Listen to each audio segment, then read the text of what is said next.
and welcome to the podcast of Loughborough University's Institute of Advanced Studies, a podcast where our international fellows discuss the most pressing issues of today that we're all facing and share their exciting research ideas.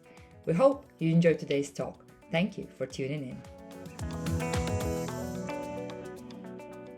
Good afternoon, everyone. It's good to have a loud voice. Welcome to the Institute of Advanced Studies. I'm Professor Ksenia Schmutz, I'm Director of the LIAS, and it's really wonderful to see so many of you here today. As always, here at the International House, we gather to discuss the most exciting things, the most challenging things, to have conversations that perhaps we wouldn't have anywhere on campus. So, and I'm particularly delighted today to welcome back yet again one of our favorite fellows. We're not supposed to have favorites, but one of our wonderful fellows, Yolandi. Thank you so much for coming back again to the LIAS. And it's just really wonderful to see all the work and all the legacy that you've been producing over the years. So really, really great. Yolandi is here with us as a Loughborough Leicester Fellow.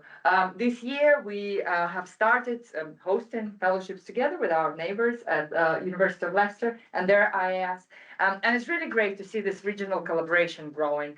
This regional collaboration is important for us. It's been through all the work Yolandi has been doing with Rob Harland and Mike Wilson, of course, and many other colleagues. So it's great to see this kind of really manifesting into something bigger and even more exciting. In the next hour, we'll hear from Yolandi. Rob will introduce her. A couple of housekeeping rules. The presentation is recorded and will be on our YouTube channel and released as a podcast, but we are not recording Q&A, so any comments, questions, feel free to ask them. Those will not be released as a part of the recording. For those of you joining us online, please post your comments in the comments section. We will be reading them. And then, of course, for those of you in the room, you will also have an opportunity to talk to Yolandi and her hosts over the lunch that will be served in the reading room after the presentation. Yolandi, welcome back. Rob, would you like to introduce you? I'd certainly like to introduce Yolandi. You said, how long does it take to cut down a tree? And the response was, well, it takes you 5 years to sharpen an axe, and then it takes you a minute to cut it down. I kind of feel a bit like that with Yolandi, because we've been sharpening our axe for about 5 years now, haven't we, collaborating. And even just last night, we were at the SDG-11 hub at University, doing what Ksenia was just saying, really, linking up these sort of dots between the IAS here, the Leicester Institute of Advanced Studies, and we were also bringing together the work that was done at the SDG-11, which is the global hub, and we were also talking about the UNESCO chair in storytelling education for sustainability. So several things linking together, not least Yolandi returning to us in her capacity as a research fellow at the GCRO, which I think is about a year old now, that role, and it's really a fascinating development from our work over the last 3 or 4 years, working with the Nelson Mandela Foundation. So I'm really delighted that we, well, first of all, thanks to the IAS for supporting this financial point of view, but I'm also really delighted that we're going to hear a little bit of a new inflection, should I say, on the work that Yolandi's been doing and taking some of our ideas out to GCRO, which I'm sure she'll explain who that is. So I'm really looking forward to this talk. So yeah, over to you, Yolandi. Thank you, Rob. So morning, everybody, and thank you so much for all the familiar faces that was able to join. And it's also really lovely to meet new people as well today. So like Rob and Ksenia said, I'm Yolandi. I come from South Africa. I live in Pretoria, and this is my 3rd year back at the AIS, but for different reasons.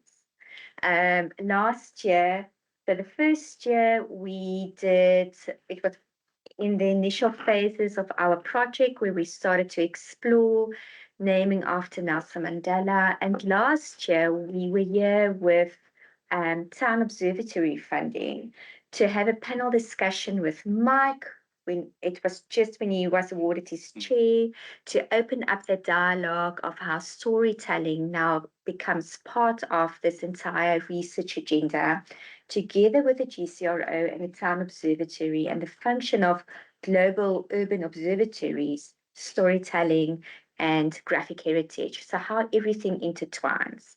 And I hope I do this presentation justice today and the work that we have been doing. So I'm a postdoctoral research fellow at the moment of the Gauteng City-Region, but at the University of Johannesburg, in the Faculty of Architecture, Design, and Arts. And specifically, I'm hosted by the Graphic Design Department, which is a beautiful combination with our school's Graphic Design Department, or with Loughborough School's department. So I decided to start today with just to tell you, I think I want to use the word magnitude of this project and this research or this exploration. It's not something that happens overnight. And with an impact agenda, we know that impact isn't immediately. It comes afterwards, and it's hard work to keep the relationships alive when the funding is not there. It's great when we have funding, but there isn't always funding. And it's harder work to keep those relationships alive. So we started in 2021 in COVID time, just through our observation of the Nelson Mandela Park in Leicester. We had a look at the park, and my husband was with me. He's in the audience today, Everard. He's presenting tomorrow. And we had a look from a South African perspective, and we were asking, why is this park in the middle of Leicester named after Mandela? Why? And just through the research and the documentation around the renaming of the park, it wasn't evident the exact reason. We had some speculations and some ideas. We reached out to the Nelson Mandela Foundation. That's where the conversation started to say, can you tell us more about this park? Since the park in Leicester is community orientated, we decided to have a look at a community park in South Africa, and that was in Mamelodi. And we commissioned a local photographer to go into that space and record that park for us so that we could compare apples with apples. So community park with a community park. After that, after we saw, I'll show you some photos a little bit later on. After we did that first space in South Africa, we received some funding that allowed us to document 5 additional places. So in total, 6 places in the Gauteng province of South Africa. So here you can see the funding that came in. Afterwards, we received funding again, but not to do research, but to take our research into an impact agenda. And there we specifically work with the Nelson Mandela Foundation to hear what are their needs, not what we want to do with our research, but what can our research do for the organization? What are their needs and how we can make the best of this initiative. After that, we got a small amount of funding from the schools. We asked again for money, and we got a little bit of funding from the School of Design and Creative Arts to do a small extension on the project to actually work with the Nelson Mandela Children's Hospital, which was sort of like a passion project for me. I saw this space. We didn't include it originally in the project just because of ethical reasons. And when they saw the exhibition, the question was, why didn't you include us? We really want to be part of this. And I mean, Loughborough's generosity is just so amazing. If there's really scope and a really valuable contribution that can be made, there's always funding available. You just need to ask. And we did the project with the Nelson Mandela Children's Hospital. And through that, we embarked with the computer science department with Sarah and Ferrat, and to work on an AI angle also. So to make our research not just accessible to the public, but actually to disseminate it at a level to the children of the hospital too. Okay. So while we were busy with this, the town observatory started in Loughborough through the Impact Hub, and we asked for money for seed corn project. We were not successful, but they said, you know what, there's definitely potential to do a knowledge exchange between the town observatory and the Gauteng City-Region Observatory. So where the locations is. And through that knowledge exchange, they approached me to say, Yolandi, you know what? We have this postdoctoral position. Would you be interested in doing it? So, and that's how I ended up at the Gauteng City Region as their postdoc, working on urban places as narrative spaces. That leads beautifully into Mike's chair. And as you can see on your right-hand side, just the amount of institutions, universities, funding associations, companies involved in actually doing this. So this is 5 years work. So just to give you an overview of how far have we come. Now, you can't do it alone. If you ever thought you could do it alone. So we have this saying, it takes a village to raise a child. It also takes a village to get a project of this magnitude and to keep it going. So these are just some of the people. I didn't have time to incorporate everybody, but this is some of the people, and some of them are in the audience today. So our initial conversation about this was between Alison, Rob, and myself over a cup of virtual coffee in COVID time.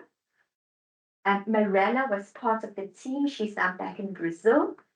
Here we have the Nelson Mandela Foundation team. Razia Sandili, which was also a fellow here about 2 years ago, and Anne, who's the exhibition coordinator.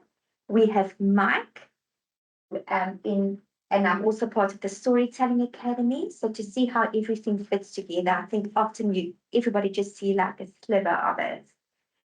We have Sarah and Faraz at the Computer Science Department that worked with us with the AI. We have Everard, which is also the host of the local university, Swan University of Technology.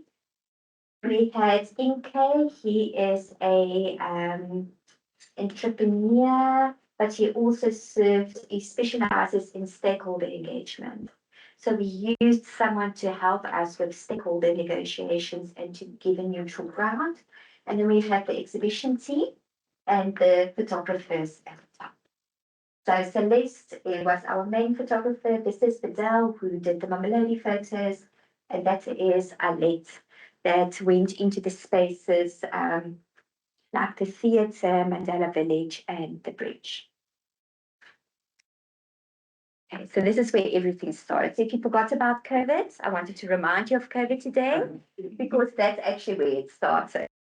So it was January 2021. This is Leicester Park, and this was a sign in Leicester Park. And what was interesting about this time is this park was really used quite a bit by the community, because you may gather outside within certain limitations. And I think often a park is just a park, or it's a place where you walk through, but how do people use a space?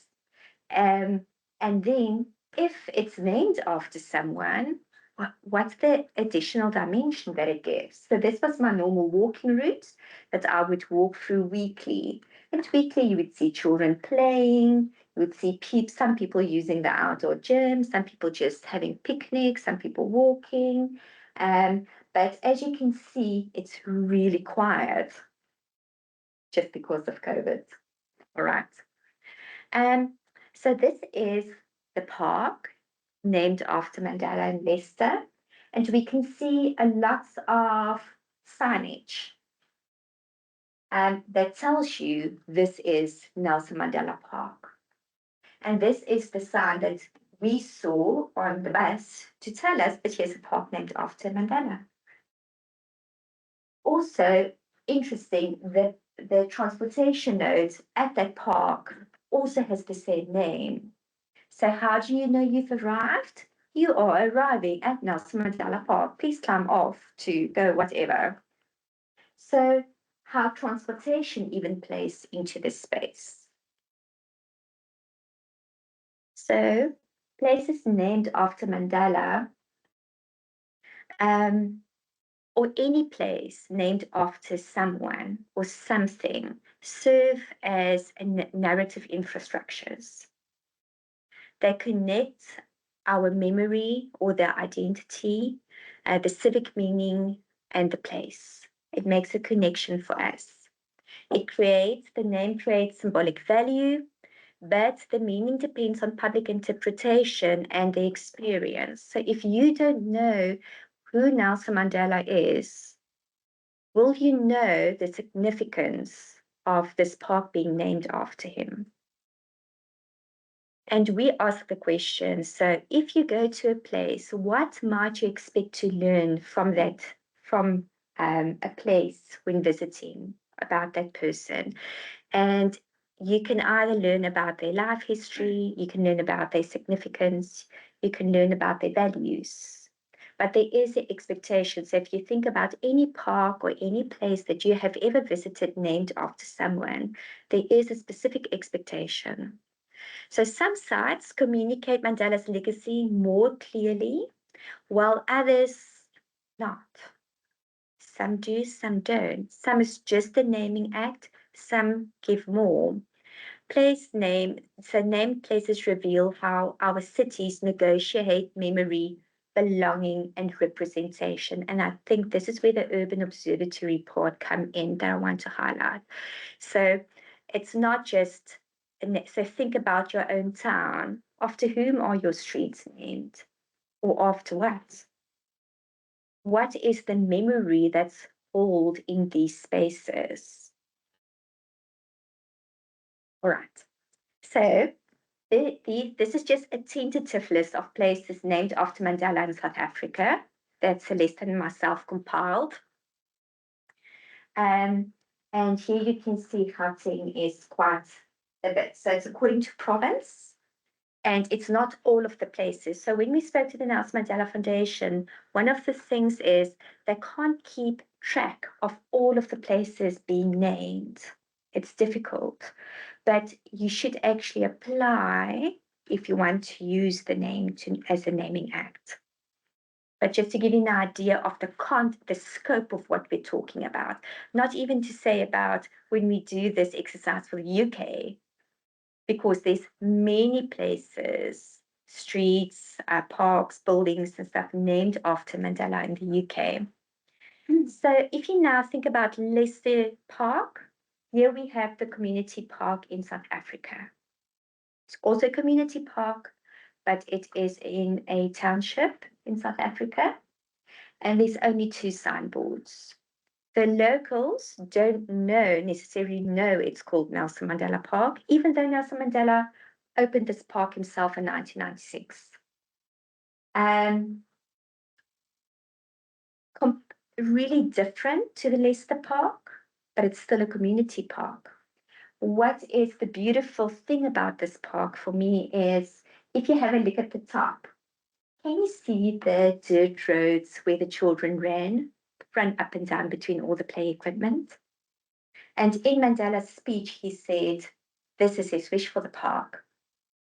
Not to be named after him, but to be a place filled with the laughter of children. So if you have a look at his speech, his opening speech, and this is so, is the park functional? Does it serve for what the intention was? But it doesn't tell anybody in the community why it is named and why that significance, that link isn't visible. Set against that park in Mamelodi, we have this abundance of graphic heritage elements commemorating Mandela in Sandton. So this is about 50 kilos further. So this is in Sandton. It's the richest square mile in South Africa, not South Africa, Africa. And here you can see it's completely tourist orientated. Loads of money going into these representations to tell the stories of the significance of Mandela, his values, what he did. Okay, but the question is, why does this matter? Why does all of this matter? So place names are not neutral labels.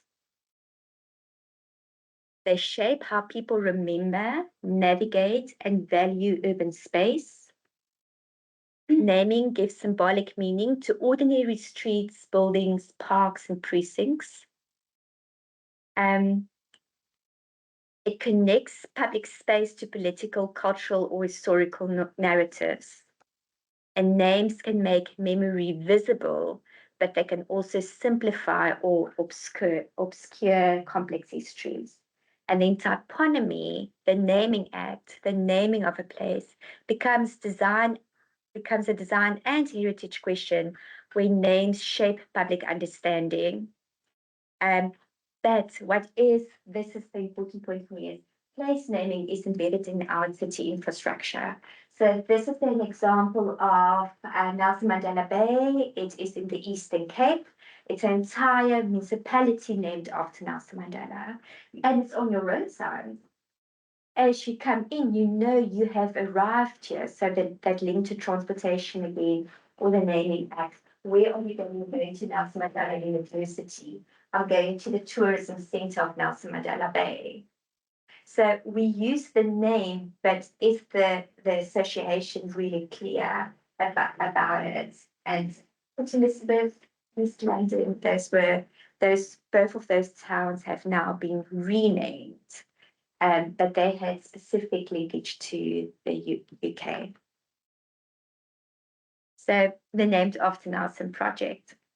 So this is, just to remind you, the Named After Nelson project was the impact project. From our previous research, it focused on places named after Mandela in the Gauteng City-Region. Our case studies included a variety of things named after him. So we didn't just look at parks. We looked at a park, a square, a bridge, a theatre, the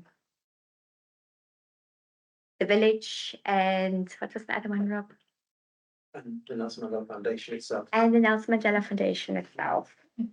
And then later, the hospital came in. So we looked at a variety. It wasn't a comparison. Originally, the Leicester and the Mamelodi one was a comparison. But afterwards, we had a look at how it's differently. So each side carries the name differently. And I think that's really important. And what we also see, it also carries different between national and international contexts.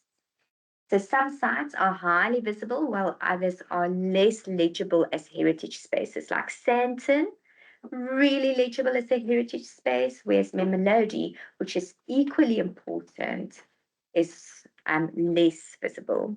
So the case studies show us that naming alone does not guarantee that the public actually understands why it was named.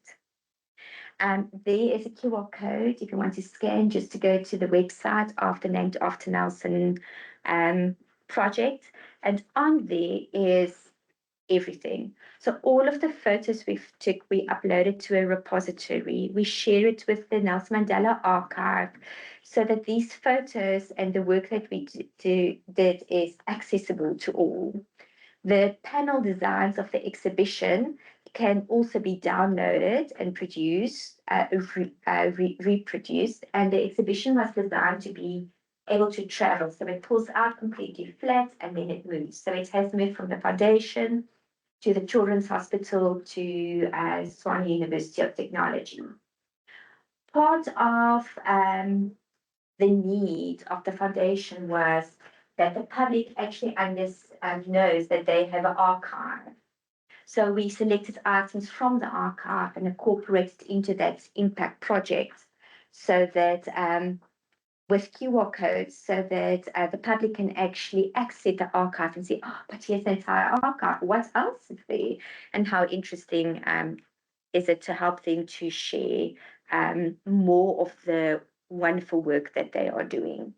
This is just another picture of the exhibition. So it's 8 panels now, in total 7 place panels with the introduction panel that pulls out completely and it's movable. So it's going to move soon to its next location. We're still pondering where it's going, but most likely it will go back into Joburg to the Wits Art Museum. But we also, one of the wishes is for it to come home where it started? Can we reproduce, not to ship the entire thing, but to bring it home from where the project started? So just overview of where is Gauteng. So if you ever wondered, so South Africa is at the bottom, and Gauteng is right there. It's the smallest province in South Africa, but the most densely populated. It's also the economic hub of South Africa. And in that region, it includes Johannesburg and Pretoria, which is like a major city region where two cities sort of overlap, almost like Rio de Janeiro and Sao Paulo. So what does graphic heritage reveals? So firstly, it includes signage, plaques, symbols, maps, images, and other visual cues. These elements may shape how Mandela's legacy is encountered. So how do people see it or perceive it, how it's portrayed? A strong visual interpretation might turn a named site into a meaningful public story. So if you think about Sanson, you can learn so much about him. Whereas weak or absent interpretation can reduce the name to merely an act or a label. Graphic heritage reveals that there's a gap between commemoration and communication, and those two actually goes hand in hand. And this is where I see like the storytelling chair and those work, because it really fits into our project. So design can strengthen the connection between name, place, and public memory. So these are just a few different interpretations of Mandela. So this was a plate that they sell at the gift shop. This is Mandela's statue in Stanton. This is him reading his morning paper. He used to love reading his morning paper, and they really wanted to capture that aspect of who he is. And it's a statue at his old home, which is now a luxury 5-star hotel if you ever want to visit Johannesburg. This is, I think, in Cape Town at the V&A waterfront. This is a duplication or a small portrait of the Howie capture site. This is the one at the Nelson Mandela Foundation. This is in Port Elizabeth, which is after Alberta, at the Heritage Walk, Route 66 or Route 67. And that is at the Cape Town City Council. So just different ways of how people interpret. And there was even a study done about how is he represented in statues. Is he holding his hand up? Is he dancing? Because every element has a specific meaning. But does the public actually understand what that meaning is? And you will see he's often dressed in that well-known dress shirts that he loved to wear. So a graphic heritage perspective. So thank you, Rob, for redoing this diagram. I was wanting to use it yesterday evening as well. When we talk about designing for heritage, we talk about graphic heritage because we come from our own discipline of graphic design looking at this. It's about the interpretation, how it is presented, and then how it's represented. All three work together, and over time as well, things change. People's knowledge of things change. So, for instance, in South Africa, we have a younger generation who is not aware of some of the work that Nelson Mandela did, or they are opposed to what he did. So the narrative is changing. So it's very different to the narrative that we experience in the UK, the narrative that's going on in South Africa, especially under our youth. So the stories in Gauteng street names. So now moving on to where this then now feeds into our cities and into urban observatories and the work around it. Okay, so part of my postdoc, they asked me it was actually part of the knowledge exchange project with the Town Observatory and GCRO. And part of that was we wanted to have an output, something public facing to tell the people about the knowledge exchange. And part of that knowledge exchange was the commissioning of a map of the Mainz, which I did. And I looked at almost 44,000 street names in the Gauteng province. I'm not a quantitative person at all. I don't know GIS, but I had to teach myself because that's my space now. So I'm very, very proud of this work. And it was just such an eye-opener about how our project about place naming and Mandela's narrative spaces now leads to a larger discussion of what do we commemorate in our cities? And this is just street names, but I mean, there's buildings, there's parks, there's so many other things, but this is just looking at streets. Okay. So it becomes an everyday archive of urban meaning. How often do you pass a street and you say, you put it into your GPS, or you say, it's that shop, my house is just like the third from the corner of that intersection. We use street names like in our everyday language to tell people where are places or to say, I'm going to go there. But it's actually a sort of living archive of what the city remembers. So it shifts attention from individually renamed streets to the broader semantic structure of Gauteng streets landscape. So we did some projects about street renaming, which was really high on the agenda. But it's more having a look now at what is our semantic categories of these street names. And street names are treated as more than navigational tools, without us actually giving it that much thought. They communicate memory, identity, geography, power, and belonging. And once I did the analysis, we classified it into 4 main semantic categories: people, geographical locations, fauna and flora, and other. The people category was the biggest category, making up 57% of the data set. And it positions Gauteng's street network as a distributed memorial landscape of the past and the present, and maybe the future. Let's see. So Nelson Mandela, so this is where the connection comes in, appears most frequently among the recurrent commemorative names. But others struggle leaders such as and not just struggle leaders, but followed by other leaders such as Steve Biko and Chris Hani and Oliver Tambo and Walter Sisulu. What we also saw in the data set is where the commemoration of people occurs.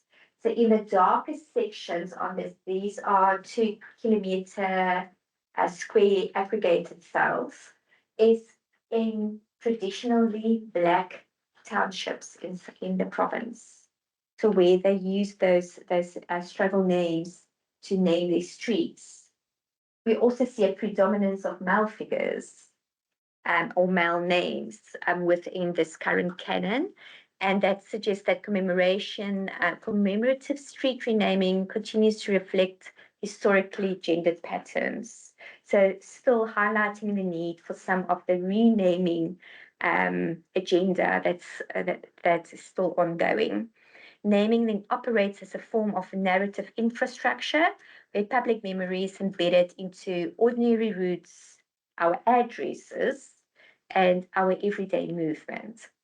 If you have a look at that QR code, it will take you to the map of the Mainz that you can have a look at, and the research around that process.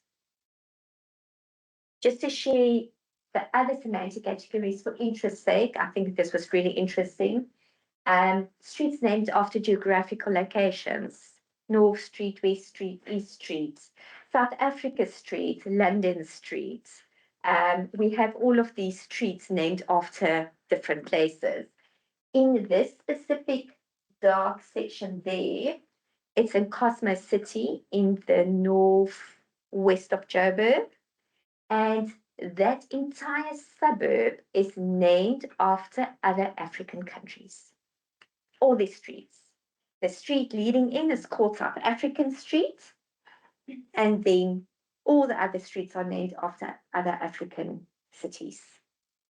So really interesting how people then use, so within a planning dimension and commemorative dimension. So it's not just people, but even places. And of course, there are loads of mention to the UK as well, because South Africa has such a strong colonial history with the UK. Fauna and flora, that was, if I didn't know what the name was and I looked at the origin, before I guess I would say it's either birds or fish. Sort of, and then it's normally either a bird or a fish. I didn't realize there's so many birds and so many fish names. But it's like ridiculous. But you will see the high clusters, and often where the fauna and flora names was used, it was new residential areas that was developed, and they had like a specific identity in mind. So very close to where we live, we have a suburb that's entirely dedicated to dog names. Corgi, St. Bernard, Dalmatian Street, Alsatian Street, anything you want to think of, any dog. So it comes into this thing of, which is part of our theoretical underpinning of semiology, where the words and the picture isn't always the same thing. So I always say to my students, if you think about, if I say dog, most likely everybody will think about a different type of dog. I have a golden retriever. Sarah, what do you have? I don't have anything. I babysit. Okay. So if I say dog, a poodle. Poodle appears in my head. So it's something that we take, so similar to street names, it's something we take for granted. When we say, oh, it's fauna, or oh, it's flora, oh, it's a neighborhood named after fish. Everybody has a different perception of it. So this is really interesting. And then names after other, it was numbers, numerical, and materials like Diamond Street, Gold Street, Emerald Street, colors, Blue Street, Green Street. Things that we often use that, okay, but this is just really interesting. And so just to see now, how does this work and the path forward? So I still have 2 years left of my fellowship with the GCRO, where we are developing the urban places as narrative spaces dimension of the work and how it fits into the urban observatory theme. So they have different research themes that they look at. They look at, and it's really linked, and many of it is linked to the SDG 11, to the SDG goals. So poverty, inequality, and social mobility. They have a big study that they run on the quality of life. And from the quality of life insights, it often feeds into the others. So if they see something that's interesting in their data set, they would start with a new research project exploring what that data is saying. Sustainability transitions, spatial transformation, social change. This is where my project currently sits, but it can as well sit in the history and futures. So it's sort of, it's sitting there, but it could feed anyway. Inclusive economic development, the governance of the region, data analytics, information and visualization, and histories and futures. Okay, so I want to end off by bringing this back home. Okay, so this is an old picture of the Nelson Mandela Park when it was still the Welford Road Recreation Ground. We originally thought it was a naming act, a random naming act within a unique land mix use.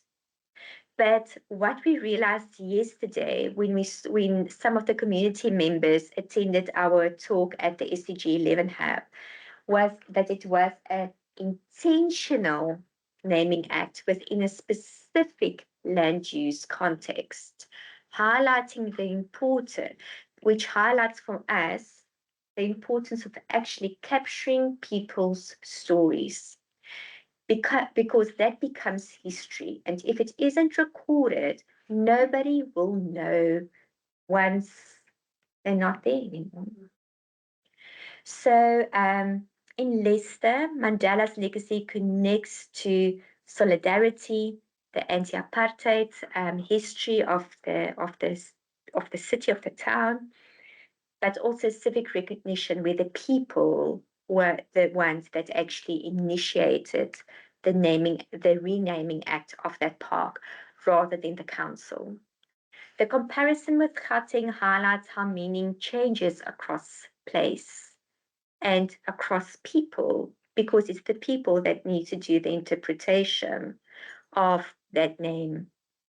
Mandela's name is both local and global urban heritage, because it's this website, A World Named After Mandela. And if you have a look at the Nelson Mandela archives, it's really everywhere in the world, which I think he is regarded, I don't know whether it's on the same level as Coca-Cola or underneath Coca-Cola, but as like one of the biggest brands in the world. And Mandela named places become platforms for reflecting on just and inclusive cities, which is part of the SDG-11 Hub, which is part of the agenda of the GCRO, and also part of the agenda of the Nelson Mandela Foundation. Okay. So this is just maybe a different space of the park, which is close to you, that you haven't ever seen. So on the left, we have residential buildings. On the right, we have a prison. Here we have the park. And at the top is Leicester Tigers Rugby Stadium sticking out. And what was told yesterday is that this naming act was deliberate, was intentional, because of the location of the prison and the rugby stadium, because the South African rugby team was boycotted during the 1980s, when it was at its height. Really interesting. You always learn something new. And that's it from me. I just want to say thank you so much. Thank you to the Institute of Advanced Studies from Loughborough, thank you, Senior, and your lovely team. And also the University of Leicester, the AIS team. And I also want to thank Rob for hosting me again, as well as Sarah Scott. Here is the QR code to the GCRO's website, really interesting. Their quality of life data set is freely available to anybody that wants to use it. You just need to state why you are using it so that they can keep track of how it's used.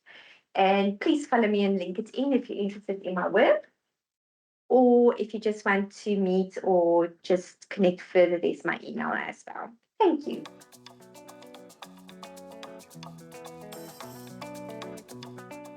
Thank you for listening to the podcast of Loughborough University's Institute of Advanced Studies. A quick reminder about how to stay connected. You can find us on Blue Sky, LinkedIn and Instagram, and you can also watch the presentations on YouTube. The podcast is available on all the major platforms. Please download, share, and most importantly, subscribe. See you next time.